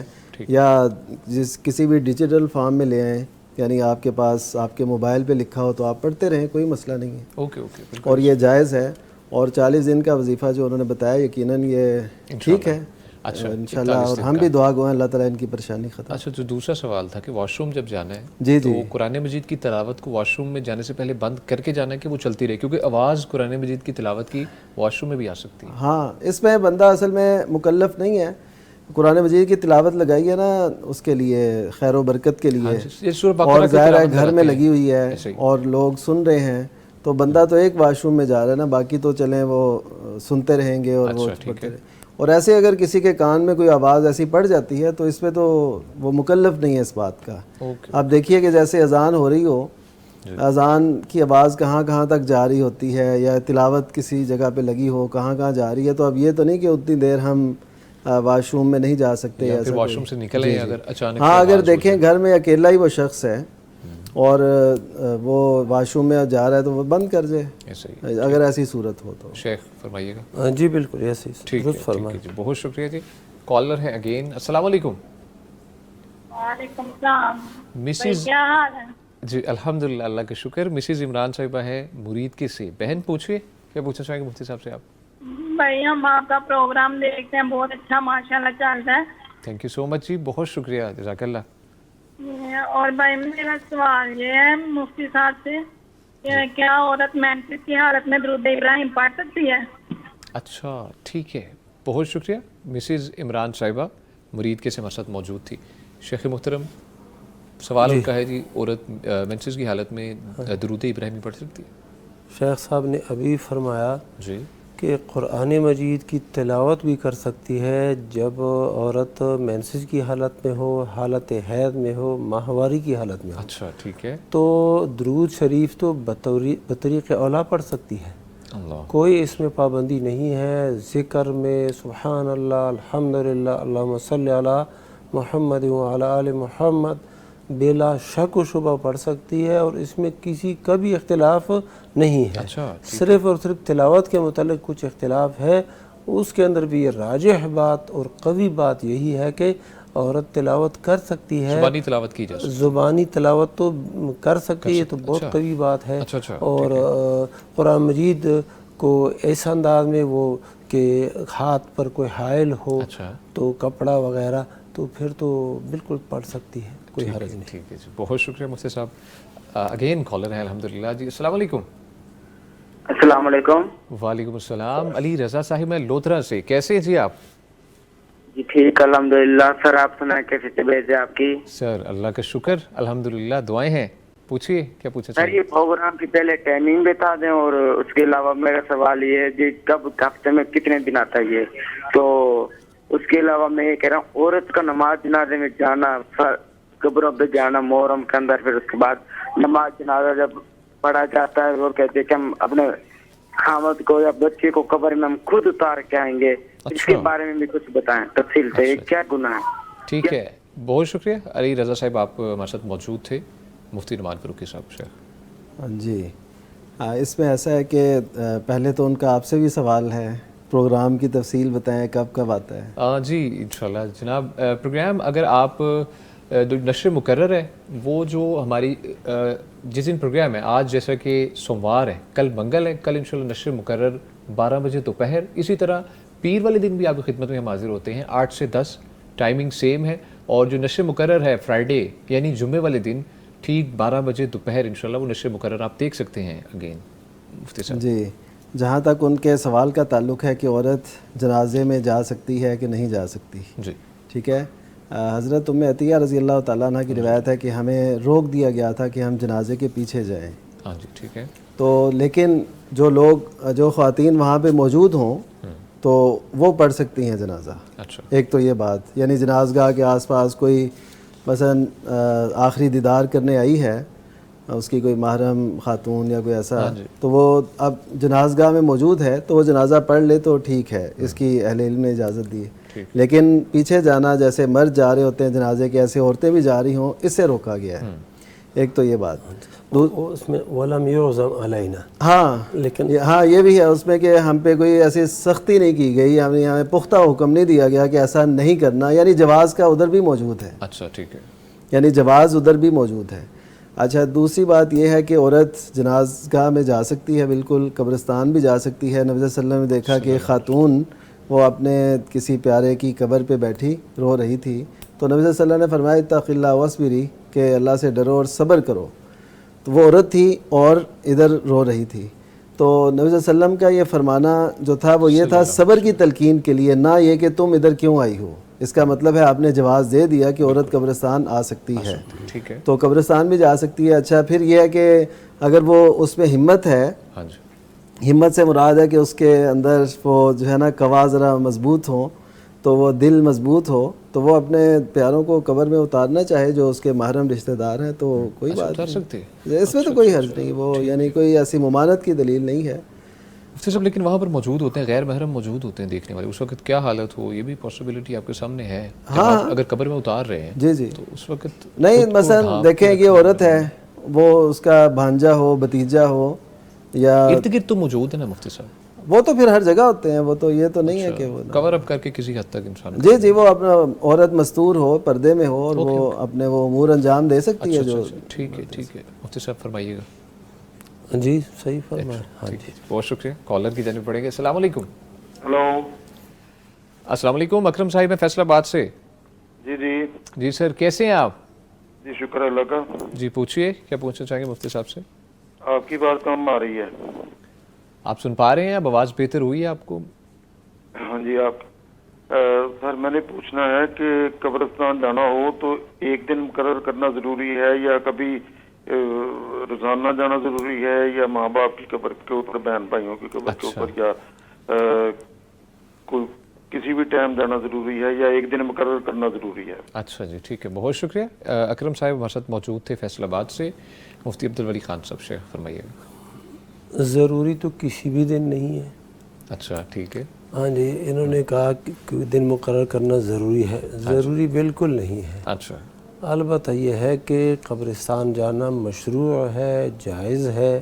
اللہ کے نبی صلی اللہ علیہ وسلم نے پہلے ممانعت فرمائی تھی، اور فرمایا کنت نہیتکم عن زیارت القبور، میں نے تمہیں زیارت القبور سے منع کر دیا تھا، اب جو ہے فزوروہا، اب زیارت کے لیے جایا کرو.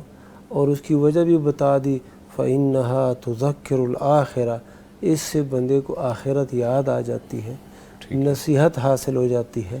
تو بندہ قبرستان جائے اس نیت سے جائے کہ بندے کو آخرت یاد آ جائے، موت یاد آ جائے، کہ یہ دیکھو میرے والدین، میرے اقارب، بزرگ یہ آ چکے ہیں، تو میں نے بھی ایک دن ایسے ہی آنا ہے. تو آخرت کی تیاری جو اکثر ذکر حاضم اللذات، اللہ کے نبی صلی اللہ علیہ وسلم نے فرمایا جو لذات کو ختم کر دینے والا ہے نا، اس چیز کو کثرت کے ساتھ یاد کیا کرو، اور وہ کیا ہے؟ وہ موت ہے. تو اس نیت سے بندہ قبرستان جائے. پھر یہ ہے قبرستان جائے اس نیت سے کہ وہ وہاں پر جو فوت شدگان ہیں ان کے لیے بندہ دعا مانگے، دعائے خیر مانگے، دعائے مغفرت مانگے، بالکل ٹھیک ہے. باقی اپنے روٹین کو دیکھے، ہفتے میں جائے، 15 دن میں جائے، مہینے میں جائے، جس وقت بھی جائے.